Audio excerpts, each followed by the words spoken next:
Welcome back everyone, Mariah Monetize here. In today's video, we're going to be going over all the drama that's happening in the cryptocurrency space, and then I'm going to be going over the price of Bitcoin, and I'm going to be letting you know whether I have entered back into my position.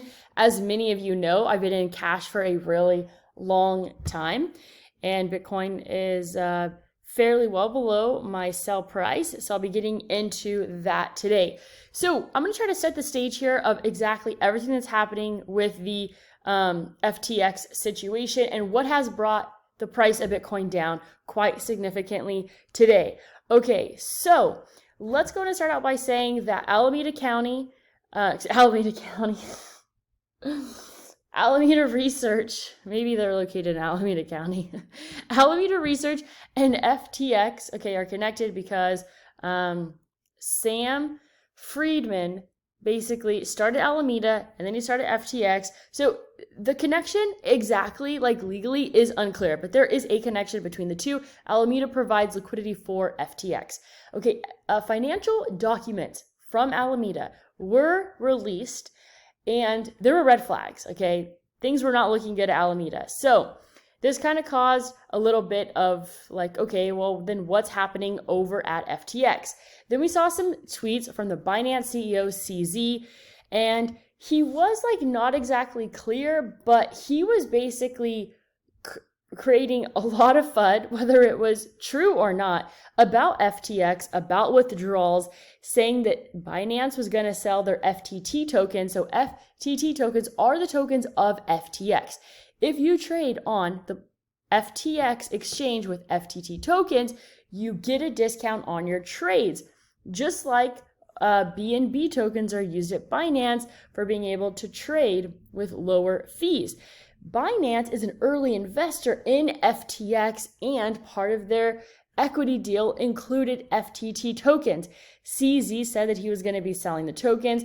He kind of made it sound like there were some shady things going on at FTX, and that he didn't really approve of, and that's kind of why he was like throwing them under the bus. It's crazy that we're seeing all of this because like in traditional banking, all of this happens behind closed doors, but everyone's dirty laundry was basically out on full display today, which was really quite interesting and insane. But this is the problem. The problem is that even for someone like me who doesn't use FTX, doesn't use Binance, and like overall this didn't really affect me today because I'm in cash, I was just really pissed because I'm like, this is really frustrating.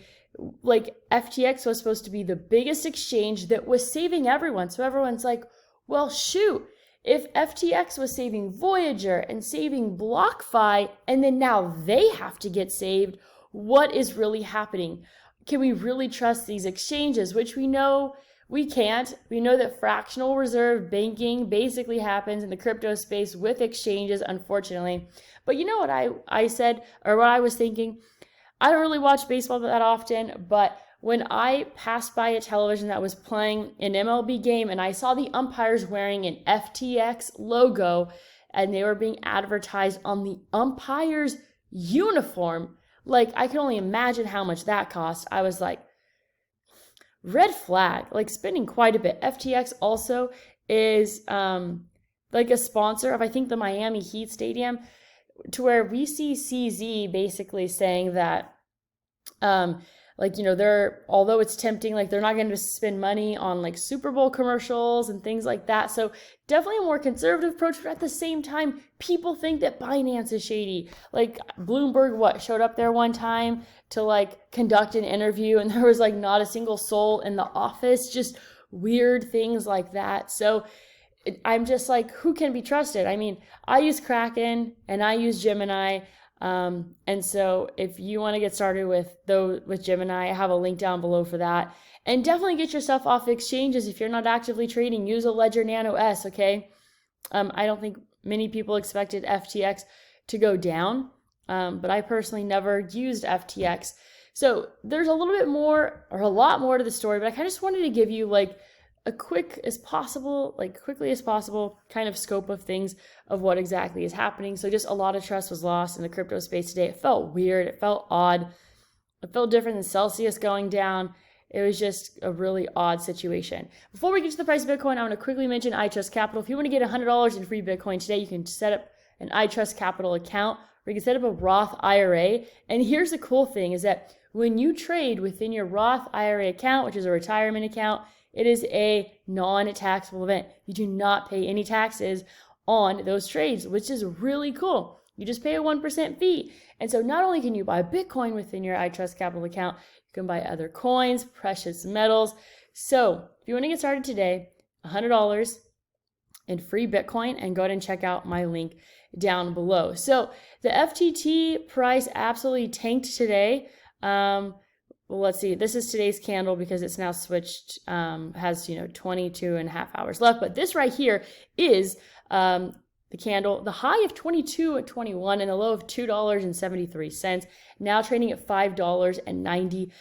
So just so you guys know, I had the Coinbase Bitcoin chart up this whole time, but I am now going to be using the Gemini chart, which really interesting here because over at Gemini, the low came in of 17,025. Okay, and then at Coinbase, the low came in at, oh no, that's still Gemini. That's Kraken. Let me go back over to Coinbase. The low came in at 17,500, so there was a big dip, almost a $500 difference between the two, but I'm going to go ahead and just start looking over here at the Gemini chart, since that's the exchange that I'm using. So as I was telling you guys, this right here looks super bullish to me on the weekly chart. This green trading above the 2, the green moving average is getting close to crossing over the red. For a second there, I was like, shoot, you know what? I might be wrong. The bottom might be in. But I was waiting for $21,000 on Bitcoin. And that's when I was going to consider getting back in. That's when I anticipated Bitcoin to get over this 100 DMA and to kind of just shoot up to the 200 DMA. But I did not like how Bitcoin behaved as it got above $21,000. And so I was patiently waiting, because if the green had crossed over the red, I would have been more interested, but that hadn't happened yet. And although Bitcoin is bullish on the weekly time frame, I didn't really like how Bitcoin is looking on the lower level time frames. And so I was patient, and I was just like, you know what? I don't think the time is to get in yet. And thank goodness I did not buy back in on Bitcoin, because we all know what happened next. So I'm still waiting for that green to cross over the red, which after today's candle really got much further away from that. And so Bitcoin broke new lows and made a lower low. It made a lower low on the weekly chart, which is huge, super bearish in my opinion. And I think there's potentially more bad news coming for the rest of the week. This is not really that great of a situation. Still anticipating probably some capitulation. Daily chart, which was also looking bearish, definitely turned bullish after today with things not looking good. So on all these time frames, Bitcoin broke lower lows and just looks really not that great. This is an hourly chart, which is also trending downwards. So it's like, I think I bought like $1,000 of Bitcoin. I sold it quickly after to turn like a profit that really isn't even worth talking about. But no, I have not bought back in yet, because I do not have even confirmation on the hourly chart of a reversal of a momentum shift. And we're seeing even here on the 30-minute chart, nothing really.